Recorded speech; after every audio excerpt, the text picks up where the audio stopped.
ఉన్నాడు. ఆయన పార్టీలు ఆయనకు అత్యంత సన్నిహితంగా ఉన్న సల్మాన్ అహ్మద్ అనే వ్యక్తి చేసిన కీలక వ్యాఖ్యలు. ఆయన ఏ వ్యాఖ్యను ఉద్దేశించాడు? ఇదిగో మీరు ఆ వీడియో చూస్తున్నారు కదా. ఆసిమ్ మునీర్ కొద్ది రోజుల క్రితం ఆయన చేసిన వ్యాఖ్యల తర్వాత బహుశా 4-5 రోజుల ఆ వ్యత్యాసంలోనే పహల్గామ్ ఘటన జరిగింది. ఆ ఘటనకు సంబంధించి కూడా ఇక్కడ ప్రస్తావించడం జరుగుతోంది. ఇటువంటి అనేక అంశాలను ప్రస్తావిస్తూ కొన్ని అంశాల గురించి ఇక్కడ మాట్లాడుతున్నాడు. అవేంటవి? సల్మాన్ అహ్మద్ ఏమంటున్నాడంటే, ఇటు పాకిస్తాన్ ఆర్మీ చేతులు, అలాగే మరీ ముఖ్యంగా పాకిస్తాన్ ఆర్మీకి సంబంధించి మాట్లాడిన సందర్భంలో కూడా ఆసిమ్ మునీర్ ఆర్మీ చీఫ్ అలాగే అతని ఉద్యోగుల చేతుల్లో పాకిస్తాన్ ప్రధాని షహబాజ్ షరీఫ్ కీలు బొమ్మగా మారాడంటూ ఆయన చెప్పడం, దాంతోపాటు ఇమ్రాన్ ఖాన్ని చంపేస్తారు అంటూ ఆయన చెప్పడం పాకిస్తాన్లో పెను ప్రకంపనని సృష్టించబోతోంది. మా ప్రతినిధి మనోజ్ అప్డేట్స్ అందించేందుకు ఫోన్ లైన్లో కంటిన్యూ అవుతున్నారు. మనోజ్, ఈ వ్యాఖ్యలు ఎటువంటి దుమారాన్ని రేపే అవకాశం ఉంది? అట్ ద సేమ్ టైం ఇప్పుడు అంతర్జాతీయ సమాజం పాకిస్తాన్ వైపు చూసే అవకాశం ఉందా? ఎందుకంటే హీఈస్ పాకిస్తాన్కి సంబంధించి మాజీ ప్రధాని. Manoj right Sachin, so present అయితే ఏం చెప్పినా ఏం మాట్లాడుతున్నా కూడా పాకిస్తాన్ గురించి పెద్దగా వాళ్ళంతా కూడా వాళ్ళ ఏదో ఒక అంతర్యుద్ధం కోసం కొట్లాడుతున్నట్టుగానే కనబడుతుంది. కానీ అంత పెద్ద అగ్రెసివ్ గా అయితే పాకిస్తాన్ ఏదో చేయగలుగుతుందని మాత్రం పెద్దగా మనం ఊహించాల్సిన అవసరం లేదు. ఎందుకంటే పాకిస్తాన్ గురించి ఎక్కువగా మాట్లాడుతున్నది హాస్యాస్పదం తప్ప పెద్దగా ఒరిగేది కూడా ఏంటది. ఇన్ఫాక్ట్ ఇంకొక విషయం ఏంటంటే, మొదటి నుంచి నేను చెప్తుంది ఒకటే, పాకిస్తాన్ దగ్గర కనీసం రేపటి రోజున యుద్ధం కనుక జరిగితే వాళ్ళకి ఫ్యూయల్ కి కూడా ఆ సరిపోని ఫ్యూయల్ ఎక్విప్మెంట్ లేదు. ఇప్పుడు లేటెస్ట్ గా అంటున్న మరొక సమాచారం, మరి కనీసం సరిపోయేటువంటి మందుగుండు సామాగ్రి కూడా లేదు. ఈ సిచ్యువేషన్ లో వారు అంతర్గతంగా వాళ్ళు అటు ఇమ్రాన్ ఖాన్ గురించి ఆసిమ్ మునీర్ మాట్లాడడం కానివ్వండి, ఇమ్రాన్ ఖాన్ వ్యాఖ్యలు కానివ్వండి, ఏదేమైనా వాళ్ళకు అంతర్గతం అయితే కొనసాగుతోంది. సో అక్కడ పాకిస్తాన్ లో వేరుపాటువాదం బలమైనప్పుడు అక్కడ ప్రజల్లో ఉన్నటువంటి బిలీఫ్ ని పొందుకోవడం కోసం వీరందరి ప్రయత్నం కనబడుతుంది. కానీ వాళ్ళు ఎట్టి పరిస్థితుల్లో కూడా ఏదో నిజంగానే మేము చేయగలుగుతామనే అటువంటి భావన అయితే వాళ్ళలో కూడా లేదు. ఇక ఆసిమ్ మునీర్ ఇండివిజువల్ విషయానికి వస్తే కనుక ఆయన ఏప్రిల్ 16ని ఒక వ్యాఖ్య చేసుకోవచ్చు. అటు ఏంటంటే, హిందూ ముస్లింలు ఎప్పటికీ ఏకం కారు, భారతదేశంలో కూడా ఈ వ్యతిరేకత ఉంది, వాళ్ళ 4 ఫాదర్స్ కూడా ఇదే విషయాన్ని చెప్పుకొచ్చారని చెప్తూ ఆయన ఒక సంచలన వ్యాఖ్యలు చేసుకొచ్చాడు. ఎప్పటికైనా కూడా కాశ్మీర్ మనదే, కాశ్మీర్ పైన స్పష్టమైనటువంటి ఒక భావనతో ఉన్నామంటూ ఆయన మాట్లాడుకొచ్చారు. ఆ తర్వాత with in fraction of 1 week లోనే ఇటువంటి ఘటన చోటు చేసుకుందంటే అదంతా కూడా డెఫినెట్ గా పాకిస్తాన్ ఆర్మీ ప్రోద్బలంతో జరిగిందనేది మాత్రం చాలా క్లియర్ గా అర్థమవుతోంది. ఇక ఇమ్రాన్ ఖాన్ మొన్న కూడా మాట్లాడుతూ ఏమన్నాడంటే, ప్రస్తుతమైనటువంటి ప్రధాని షహబాజ్ షరీఫ్ కి కానివ్వండి, గత ప్రధాని నవాజ్ షరీఫ్ కి కానివ్వండి, అందరికి కూడా స్పెషల్ గా బయట వివిధ కంట్రీస్ లో వాళ్ళ ఇన్వెస్ట్మెంట్స్ ఉన్నాయి, వాటి మీద బిలీఫ్ ఉంది కాబట్టి వాటి మీద తప్పనిసరిగా మేమంతా కూడా మా ఇన్వెస్ట్మెంట్స్ చూసుకోవాలి. కాబట్టే ప్రస్తుతం ఆయన ఎవరు కూడా స్పందించడం లేదు, అంత అగ్రెసివ్ గా భారత్ వైపుగా మాట్లాడడం లేదు.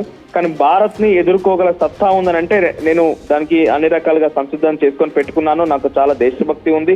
ఇక భారత్ కూడా నిరాధారమైనటువంటి ఆరోపణలు చేస్తూ పాకిస్తాన్ ని అంతమొందించాలని ప్రయత్నం చేస్తోంది. నరేంద్ర మోదీ ఇదే చేస్తున్నారని చెప్పి ఒక సుమారుగా ఆయన జైల్లో ఉంటూ కూడా తన అడ్వకేట్స్ తో ఈ విషయాన్ని పంచుకున్నారంటూ ఒక సుమారుగా ఒక ఫుల్ పేజ్ ఆఫ్ అంటే అంత సరిపోయే విధంగా ట్వీట్ చేసుకొచ్చారు. అంటే ఆయనకి జైల్లో ఉన్నా సరే రాజకీయ యావ అనేది తగ్గడం లేదు, అనేక ఆరోపణలు ఎదుర్కొని జైలు జీవితం గడుపుతున్నా సరే రాజకీయ యావ తగ్గకుండా అక్కడ నాయకులను ఉద్దేశించి మాట్లాడడం, భారత ప్రధాని ఉద్దేశించి మాట్లాడడం, భారత ప్రజల్ని ఉద్దేశించి మాట్లాడడం, తన దేశభక్తి అంటూ ఏదో చాటి చెప్పుకునే ప్రయత్నం చేయడం, ప్రజల్లో బిలీఫ్ ని క్రియేట్ చేసుకునే ప్రయత్నం చేయడం, ఇవన్నీ చూస్తూ ఉంటాయి. నవాజ్ షరీఫ్ చూసినా, షహబాజ్ షరీఫ్ చూసినా, ఆసిమ్ మునీర్ చూసినా, అక్కడ మాట్లాడేటువంటి మరియాం షరీఫ్ చూసినా, తర్వాత బిలావల్ భుట్టో, వీళ్ళెవ్వరి వ్యాఖ్యలు చూసినా ఒకటి గమనించండి సచిన్, మనకు ఒకటే డాట్ మనం కలుపుతూ వెళ్తే కనుక అంతా కూడా ప్రయత్నం చేస్తోంది. ఇక్కడ భారత్ ని తిట్టాలి, అక్కడ ప్రజల్లో నమ్మకం కలిగించాలి, అక్కడ ప్రజల్లో బిలీఫ్ క్రియేట్ చేయాలి. మనల్ని తిట్టి మన పైన మనం పాకిస్తాన్ నుంచి ఏదో దోచుకుంటున్నాం అనేటువంటి భావన అక్కడ ప్రజల్లో కల్పించి అక్కడ ప్రజల్ని తమ వైపు తిప్పుకోవాల్సిన అవసరం. ఎందుకంటే ప్రజలు ఇప్పటికే వారిపైన తిరుగుబాటు చేస్తున్నారు. బలూచిస్తాన్ వేరుపాటు వారని చూస్తున్నాం, అక్కడ సంక్షోభం ఉంది. ఏకంగా మొన్నటికి మన కొన్ని విజువల్స్ కూడా పెద్ద ఎత్తున సోషల్ మీడియాలో వైరల్ గా మారిన సందర్భం సచిన్, పోలీసుల పైన అటువంటి సామాజిక వేత్తలు కానివ్వండి, అటువంటి కామన్ పబ్లిక్ కూడా తిరుగుబాటు చేసి పోలీస్ వెహికల్స్ పైన రాళ్ళు రువ్వుతున్నారు, పోలీసులను తరిమి కొడుతున్నారు. అంటే అటువంటి సినారియో కొనసాగుతుంది పాకిస్తాన్ లో. వాటన్నిటి నుంచి తప్పించుకోవడం కోసం మాత్రమే ఇటువంటి కవ్వింపు చర్యలు, ఇటువంటి మాటలు కానీ నిజంగా భారత్ గురించి ఎటువంటి వ్యాఖ్యలు వాళ్ళు మాట్లాడుతున్నా కూడా అక్కడి రాజకీయ లబ్ధి కోసం అనేది మాత్రం ఒకటి మనం ఇక్కడ అన్ని డాట్స్ కలుపుతూ పోతే చాలా క్లియర్ గా అర్థమవుతుంది. రైట్, అంటే ఇక్కడ గత కొద్ది రోజులుగా చూస్తున్నాం మనోజ్. ఆఫ్ కోర్స్ మనం మాట్లాడుతూనే ఉన్నాం. ఇటు పాకిస్తాన్ ప్రధానిగా షహబాజ్ షరీఫ్ నామమాత్రంగా మాట్లాడుతున్న సందర్భం, ముందు రోజు మాట్లాడిన దానికి, ఆ మరుసటి రోజు మాట్లాడిన దానికి, ఆ తర్వాత లేటెస్ట్గా మాట్లాడిన దానికి ఎక్కడ పొంతన ఉండట్లేదు. ముందేమో ఆ ఘటనకు సంబంధించి ఖండన అంటాడు, ఆ తర్వాత ఏమో దీనికి సంబంధించి నోటరీ ఇన్వెస్టిగేషన్ అంటాడు, దీని మీదేమో ఆ తర్వాత దాడులు కాని అంశానికి సంబంధించి మాట్లాడుతున్నారు. ప్రభుత్వ వర్షానికి వస్తే ఇటు ప్రభుత్వ వర్షానికి వచ్చినప్పుడు ఇటు రక్షణ శాఖ మంత్రి ఒక మాట అంటాడు, విదేశీ వ్యవహారాల శాఖ మంత్రి ఒక మాట అంటాడు, రైల్వే శాఖ మంత్రి ఇంకో మాట అంటాడు, అలాగే ఇన్ఫర్మేషన్ బ్రాడ్కాస్టింగ్ మినిస్టర్కి సంబంధించి ఆయన ఒక మాట అంటాడు. ఎలా చూడాలి దీన్ని? ఆర్మీ వెనకాల ఉన్న నడిపిస్తున్న మాటలుగా చూడాలా? ఎట్లా చూడొచ్చు దీన్ని? రైట్, అంటే ఇది నేను మొదటి నుంచి చెప్తుంది అదే. ఇవరందరూ మాట్లాడి గమనించండి సచిన్, ఫస్ట్ డే 1 లో ప్రధాని మొదటగా రెస్పాండ్ అయ్యారు.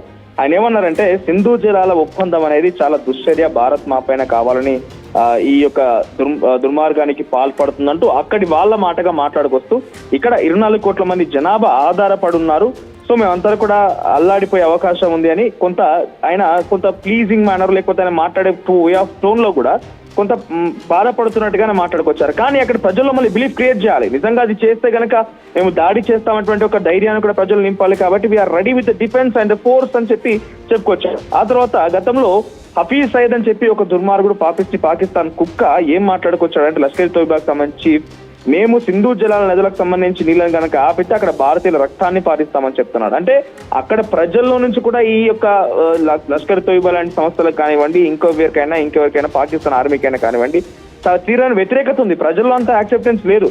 సో ప్రజల్లో యాక్సెప్టెన్స్ ఉందా లేదా అనేది మన అక్కడ జరిగేటువంటి విషయాలు చూస్తే మనకు చాలా క్లియర్ అర్థం అవుతుంది. తర్వాత బిలావల్ భుట్టో ఏం మాట్లాడుకొచ్చాడంటే సేమ్ సింధు జలాల గురించే మాట్లాడుకొచ్చాడు. ఆ తర్వాత అక్కడ ఉన్నటువంటి అబ్బాసి అని ఒక మంత్రి కూడా సింధు జలాల గురించి మాట్లాడుకొస్తూ 130 బాంబులు సిద్ధంగా ఉన్నాయి, అణుబాంబులు అని చెప్పి ఎక్కువ పెడతామన్నారు. మరియాం షరీఫ్ కూడా అదే మాట్లాడుకొచ్చింది. ఇవన్నీ కూడా మీరు అబ్జర్వ్ చేస్తే డాట్స్ అన్ని కలుపుతూ ఉంటుంటే వాళ్ళ రాజకీయ లబ్ధి కోసమే ఏదో రకమైన వ్యాఖ్యలు చేస్తూ ఇష్టానుసారంగా పిచ్చి పిచ్చి కారు కూతలు కూస్తూ మాట్లాడుతున్నారే కానీ భారత్ ని ఎదుర్కోలేమన్నటువంటి ఒక భావన డెఫినెట్ గా వాళ్ళలో ఉంది. అంతెందుకు, నవాజ్ షరీఫ్ అనేటువంటి వ్యక్తి గతంలో ప్రధానిగా పనిచేసిన ఆయన కార్గిల్ వార్ లో ఆయన ప్రధానిగా ఉన్నారు పాకిస్తాన్ కి. ఆయనకి భారత్ ఏంటి, భారత్ సత్తా ఏంటి, ఏ రకంగా ఢీకొనగలుగుతుంది, నిజంగా భారత్ మనం ఢీకొనగలుగుతామా, మన శక్తి సామర్థ్యాలు ఏంటి, ఆయనకు అంత అవగాహన ఉంది. అందుకే ఆయన షహబాజ్ షరీఫ్ దగ్గరికి వచ్చి, షహబాజ్ షరీఫ్ ఎట్టి పరిస్థితుల్లో కూడా మనం భారత్ తో పోటీ పడితే భారత్ మనం విజయం సాధించలేము, అది కొరివితో తలగొక్కున్నట్టు అవుతున్నట్టుగా చాలా క్లియర్ గా నా షహబాజ్ షరీఫ్ కి చెప్పుకొచ్చారు. ఇమ్రాన్ ఖాన్ కూడా ఈ బాలాకోట్ సర్జికల్ స్ట్రైక్ జరిగిన సందర్భంలో ఆయనే పాకిస్తాన్ ప్రధానిగా ఉన్నారు. సో ఎప్పుడు మనం ఇంత హడావిడి చేసిన దాఖలాల్లో ఇంతలా పెద్దగా ఎప్పుడు కూడా గతంలో జరగలేదు. చాలా సింపుల్ గా వెళ్ళిపోయి సర్జికల్ స్ట్రైక్ లాంటిది బాలాకోట్ లో చేసేసి అనేక మంది పాకిస్తానీ దుర్మార్గులని, అక్కడ ముష్కరులని, ఉగ్రవాదులను మట్టపెట్టే సందర్భం కూడా ఉంది. సో ఈ సిచ్యువేషన్ లో మనం ఏం చేయగలుగుతాం అనే సిచ్యువేషన్ వాళ్ళిద్దరికీ కూడా తెలుసు. మాజీ ప్రధానులకు అయినా కూడా వారు మాట్లాడుతున్నారు అని అంటే అక్కడి ప్రజల్లో కొంత వాళ్ళకి నమ్మకం కలిగించుకోవడం కోసం, అంటే ఈ యుద్ధాన్ని ఇక్కడ జరుగుతున్న సినారియోని మొత్తం కూడా వాళ్ళకి పాజిటివ్ గా మార్చుకునేటువంటి ప్రయత్నమే సంక్లిష్టమైన సందర్భంలో కూడా ఎవరి రాజకీయాలు వాళ్ళు చూసుకుంటున్నారా అదే జరుగుతుంది. అంతేందుకు మరియాం షరీఫ్ అనేటువంటి పంజాబ్ ప్రావిన్స్ చీఫ్ మినిస్టర్ గా ఉన్నటువంటి మరియాం షరీఫ్ నవాజ్ షరీఫ్ కి ఎటువంటి పొజిషన్ తెలుసు? ఆయన ఒక ప్రధానిగా చేసిన ఆయన, ఉదాహరణకి మనకు ప్రజలకు అర్థమయ్యే రీతిలో చెప్పాలంటే హైదరాబాద్ HMDA అనేటువంటి ఏరియా ఉంటుందో, హైదరాబాద్ మెట్రోపాలిటన్ డెవలప్మెంట్ అథారిటీ లాగా, అక్కడ లాహోర్ డెవలప్మెంట్ అథారిటీ అనేటువంటి దానికి ఒక చీఫ్ చేసింది నవాజ్ షరీఫ్ ని. ఆయన ప్రధానిగా పనిచేసిన ఆయన్ని అక్కడ లాహోర్ డెవలప్మెంట్ అథారిటీ చీఫ్ గా చేసి ఆయన ప్రమాణ స్వీకారం చేసే రోజు మరియాం షరీఫ్ ఈ వ్యాఖ్యలు చేసింది. ఏమన్నారు తెలుసా?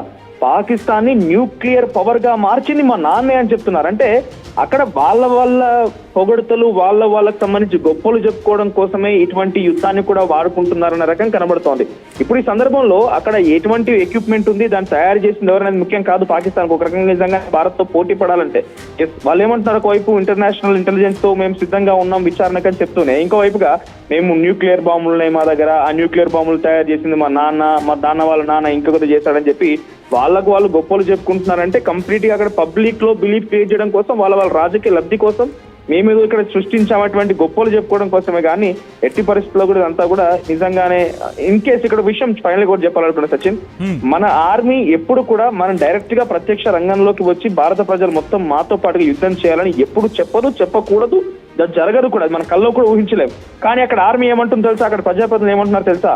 అక్కడ సెనేటర్ పవల్ షా ఖానా అనేటువంటి ఒక మహిళ ఏమంటుందనంటే, మాకున్నటువంటి 15 కోట్ల మంది యువకులు మొత్తం కూడా సైన్యమే, మేమంతా ప్రాణాలు అర్పిస్తామంటున్నారు. అంటే వాళ్ళంతా కూడా ప్రజల ముందు పెట్టి నడిచేటువంటి నాయకులే. వీళ్ళు ఒక మోనోపోలిజం చేసేటువంటి వ్యక్తులే కానీ అంతటి స్థాయిలో శక్తి సామర్థ్యాలు ఉన్నటువంటి వ్యక్తులు అయితే కాదనేది మాత్రం చాలా సుస్పష్టం. రైట్. అంటే మనోజ్ మాట్లాడుకున్న సందర్భంలో, ఎందుకంటే ఇప్పుడు మళ్ళీ ఈ సల్మాన్ అహ్మద్ అనే వ్యక్తి ఎందుకు వచ్చి మాట్లాడాడు, ఎందుకంటే ప్రస్తుతం ఇమ్రాన్ ఖాన్ అనే వ్యక్తి జైలు పాలై ఉన్నాడు. జైలు నుంచే రాజకీయాలు నడిపించే ప్రయత్నం, ఈ సంక్షోభాన్ని తను ఎన్కాష్ చేసుకోవాలనుకుంటున్నాడా, లేకపోతే సంక్షోభంలో ఉన్న పాకిస్తాన్కి మద్దతుగా నిలవాలనుకుంటున్నాడు? ఎందుకంటే భారతదేశం విషయానికి వచ్చినప్పుడు మనలో మనకి ఎన్ని డిఫరెన్సెస్ ఉన్నా నేషనల్ ఇంట్రెస్ట్కి వచ్చినప్పుడు ఒకే వాయిస్కి వెళ్తాం. కానీ ఇక్కడ పాకిస్తాన్ అటువంటి పరిస్థితులు కనిపించట్లేదు. ఇటువంటి సంక్లిష్ట పరిస్థితులు కూడా అడ్వాంటేజ్ తీసుకునే ప్రయత్నం జరుగుతుంది అనుకోవాలా, లేకపోతే మరి ముఖ్యంగా ఆర్మీని టార్గెట్ చేస్తున్నాడు అనుకోవాలా? ఇటు ఇమ్రాన్ ఖాన్ ఆర్మీని టార్గెట్ చేస్తున్నాడు అనుకోవాలా, లేకపోతే అపోజిషన్ ప్రభుత్వంలో ఉన్న షెహబాజ్ షరీఫ్ పార్టీని టార్గెట్ చేస్తున్నాడు అనుకోవాలి ఇక్కడ? ఆయన ప్రభుత్వం లేదు, ఆయన అనేక ఆరోపణలు ఎదుర్కొని ప్రస్తుతం యావజ్జీవ కారాగార శిక్ష అనుభవిస్తున్నారు, జైల్లో ఉన్నారు. కానీ రాజకీయంగా ప్రతిపక్షంగా ఏదో రకంగా ఏదొచ్చినా ప్రతిపక్షంలో ఉన్నారంటే వాళ్ళకు అడ్వాంటేజ్ ఒకటి ఏంటంటే ఏదంటే అది మాట్లాడొచ్చు. సో ప్రభుత్వంలో వారికి తెలుస్తుంది ఆ పెయిన్ ఏంటి, ఏ రకంగా పబ్లిక్ ని ఫేస్ చేయాలి, ఏ రకంగా ఆర్మీని ఫేస్ చేయాలని చెప్పి. డెఫినెట్ గా ఆర్మీ గురించి మాట్లాడుతున్నాడు అని అంటే ఇదే ఆసిమ్ మునీర్ అక్కడ ఐఎస్ఐ చీఫ్ గా ఉన్నప్పుడు ప్రధానిగా అటు ఇమ్రాన్ ఖాన్ ఉండే పరిస్థితుల్లో తర్వాత ఆయన ఆ పాక్ ఆర్మీ చీఫ్ అయిన తర్వాత ఒక రకంగా టు మై నాలెడ్జ్ నాకున్న ఐడియా ప్రకారంగా ఈ ఆసిమ్ మునీరే ఇమ్రాన్ ఖాన్ ని జైల్లో వేసింది. ఆయన జైల్లో వేసి నిర్బంధించిన దాంట్లో ఈయన కూడా చాలా కీలక పాత్ర పోషించారు. సో ఈ సిచ్యువేషన్ లో ఆసిమ్ మునీర్ అనే వ్యక్తి పైన ఆరోపణలు చేస్తున్నారు. డెఫినెట్ గా రాజకీయ లబ్ధి కోసమే. పాక్ ఆర్మీ ఏదో చేస్తోందని పాక్ ఆర్మీ పైన నెపం నెట్టినా, పాక్ ఆర్మీ పైన ఏదైనా వ్యతిరేకంగా మాట్లాడినా రాజకీయ లబ్ధి కోసం అనుకోవాలి. At the same time Shehbaz Sharif, Nawaz Sharif